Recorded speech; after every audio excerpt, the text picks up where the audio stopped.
So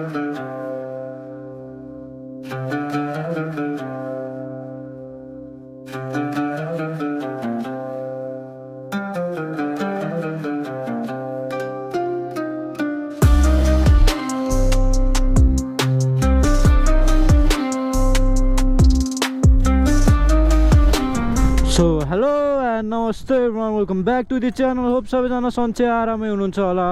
अनि म पनि सन्चै आरामै छु। New day new blog. अनि आज चाहिँ मसँग कुन स्कुटर छ भन्दाखेरि टिभिएसको आइक्युब इलेक्ट्रिक स्कुटर है। अनि यो स्कुटरको मोडल चाहिँ आइक्युब एस हो होइन। अनि तपाईँले यो अर्को भेरिएन्टमा पनि पाउन सक्नुहुन्छ, अर्को दुईवटा भेरिएन्टमा पनि पाउन सक्नुहुन्छ होइन। सो अब यो मैले चलाएको चाहिँ 3-4 दिन भयो क्या। अनि यसले मेरो धेरै पेट्रोल सेभ गरिरहेछ होइन।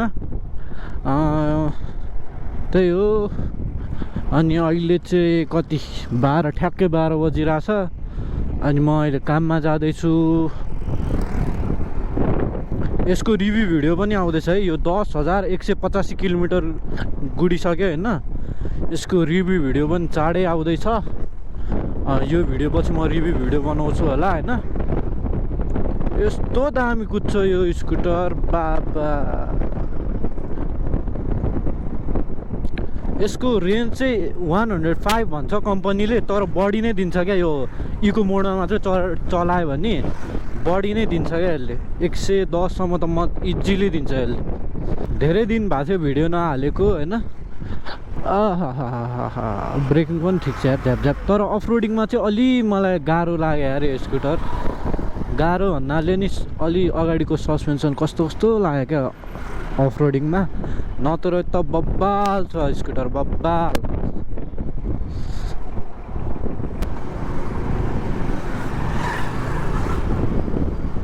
ओभरटेक हान्न त डरै छैन क्या।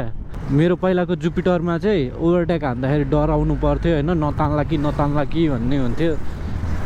यसले त एकदम तान्छ ब्याक पावर चेन्ज हान्ने, पावर मोडमा जाने ट्याक, अनि बिस्तारै पावर चेन्ज हान्ने, इको मोडमा आउने होइन। रमाइलो छ क्या यो स्कुटर चलाउनु।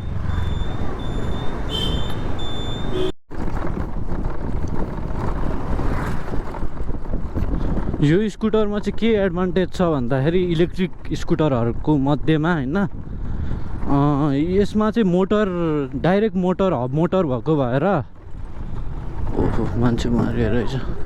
डाइरेक्ट हब मोटर भएको भएर हामीले फर्स्टमा एक्सलेटर बटार्दा हुटाउँदैन क्या। अरू के अरे बेल्टवाला इलेक्ट्रिक भएको भए चाहिँ वात हुटाउँथ्यो। अनि त्यसमा स्वाइँ गरेर आवाज आउँथ्यो। यसमा चाहिँ साइलेन्ट छ कि आवाज पनि आउँदैन, आनन्द। 1-2 हप्ता चाहिँ भिडियो बनाउन ग्याप भयो मेरो। यहाँ क्यामेरा माउन्ट नभएर मेरो पुरानो हेलमेटमा माउन्ट गर्ने गाह्रो भयो क्या।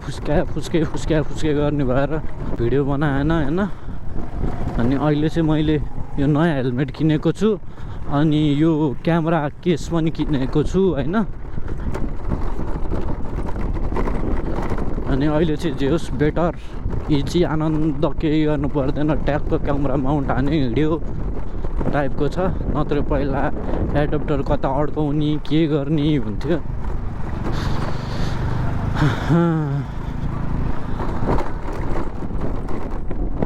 यस्तो मिठो तान्छ क्या अब।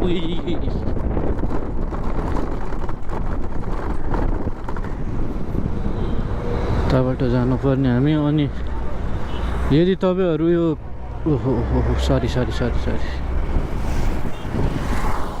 यदि तपाईँहरू चाहिँ यो के अरे काठमाडौँदेखि यहाँ भक्तपुरको रुटमा हिँड्दै हुनुहुन्छ भने एकदमै धेरै ठाउँमा स्पिड चेकिङ हुन्छ होइन। एउटा कौशलटारमा हुन्छ, एउटा गढाहरूमा हुन्छ, एउटा यता राधेमा हुन्छ। अनि अर्को चाहिँ यता अगाडि हाम्रो के अरे सूर्यविनायक भन्दा यता पछाडि घलातेमा हुन्छ होइन। त्यही भएर आनन्दले जानुपर्छ। यो बाटो चाहिँ फर्किँदा चाहिँ चेकिङ हुँदैन होइन। फर्किँदा कता राधेमा हुनसक्छ फर्किँदा, नत्र खासै कता हुँदैन फर्किँदा चाहिँ। जाँदाखेरि चाहिँ उब्बरै चेकिङ हुन्छ क्या। यता रुखमा लुकी गन हान्छ है। अनि अगाडि समात्छ क्या यहाँ।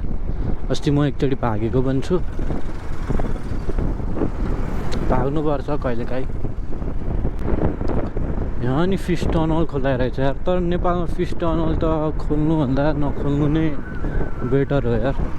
सब एक्वेरियम पसलको माछा हाले हुन्छ, अलि एक्जोटिक माछा राख्यो भए चाहिँ अलि राम्रो हुन्थ्यो होइन। सब एक्वेरियम पसलको माछा हालेको छ, बरु एक्वेरियम पसलमा गएर हेर्दा बेटर हुन्छ क्या। यहाँ 150 वेस्ट गर्नुभन्दा एक्वेरियम पसलमा गएर हेर्नु बेटर हुन्छ।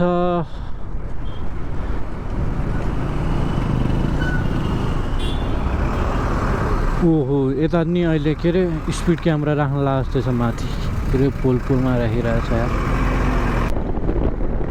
यस्तो मिठो तान्छ यसले ल। इको मोडमा 53, 54, 55 सम्म जान्छ क्या सिधा हाइवेमा। अनि पावर मोडमा त बब्बाले तान्छ।